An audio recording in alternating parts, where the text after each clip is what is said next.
चौकशीमध्ये सहकार्य न करणारी ज्योती मल्होत्रा फॉरेन्सिक तपासणीमध्ये चांगलीच अडकली आहे। फॉरेन्सिक तपासणीमध्ये ज्योती मल्होत्राच्या लॅपटॉप, मोबाईल या सगळ्या डिव्हाइसमधून काही धक्कादायक पुरावे आणि माहिती समोर येते आहे। ज्योतीने तिच्या मोबाईल फोनवरून दानिश आणि इतर पाकिस्तानी अधिकाऱ्यांसोबतच्या काही चॅट्स डिलीट केल्या अशा पोलिसांना संशय आहे। सर्वात महत्त्वाचा प्रश्न म्हणजे त्या चॅटमध्ये असं काय होतं की तिने ते डिलीट केलं याचा सुद्धा पोलीस सध्या शोध घेत आहेत। ज्योतीच्या लॅपटॉपमधून डिलीट केलेले व्हिडिओ क्लाउड स्टोरेजमधून जप्त करण्यात आलेले आहेत।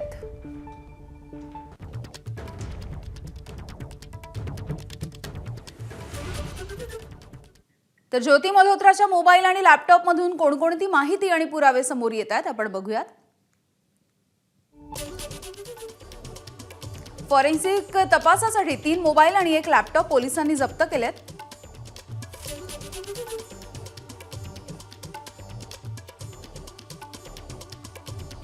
नोव्हेंबर 2023 ते मार्च 2025 पर्यंत पाकिस्तानच्या दानिशच्या ती संपर्कात होती। पाकिस्तान अधिकारी दानिश सोबतचे चॅट तिने डिलीट केल्याचाही संशय आहे। डिलीट केलेल्या चॅटमध्ये कोणती माहिती होती याचाही शोध सध्या पोलिसांकडून घेतला जातोय। ऑपरेशन सिंदूर नंतर आणि ब्लॅकआउटच्या टप्प्याबद्दलचे चॅट डिलीट करण्यात आले अशी माहिती सूत्रांनी दिलेली आहे। धार्मिक पर्यटनाच्या नावाखाली तिने पाकिस्तानची सफर केली। दहशतवाद्यांचा अड्डा मानला जाणाऱ्या पाक अफगाण सीमेपर्यंत पोहोचल्याची माहिती मिळते। ट्रॅव्हल एजंट म्हणून काम करणाऱ्या हरकिरतची चौकशी करण्यात आलेली आहे।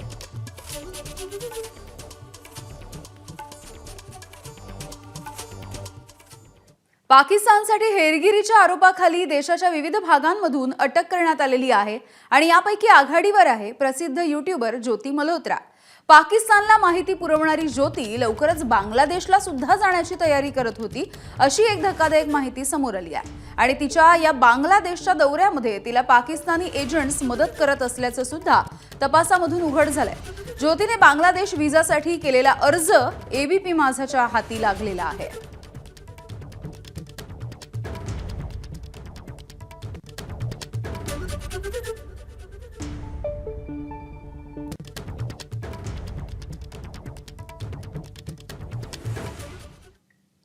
पाकिस्तानसाठी हेरगिरी करणाऱ्या ज्योती मल्होत्राने राजस्थानच्या जैसलमेरच्या भागामध्ये प्रवास करून काही व्हिडिओ तयार केले होते।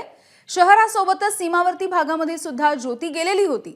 बाडमेर सीमा भागामधल्या ज्योतीचे काही व्हिडिओ सध्या सोशल मीडियावरती समोर आलेले आहेत, जे सुमारे 1.5 वर्षांपूर्वी ज्योतीच्या ट्रॅव्हल विथ जो या यूट्यूब चॅनलवरती अपलोड करण्यात आलेले होते। तिने संरक्षण विभागाच्या क्षेत्राची रेकी केली होती का असा सवाल सुद्धा आता उपस्थित होतो। पाकिस्तानसाठी हेरगिरी केल्याच्या आरोपाखाली ज्योती मल्होत्राला अटक करण्यात आली।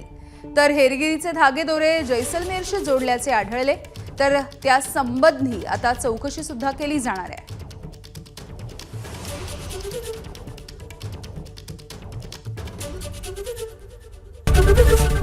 एबीपी माझा, उघडा डोळे बघा नीट।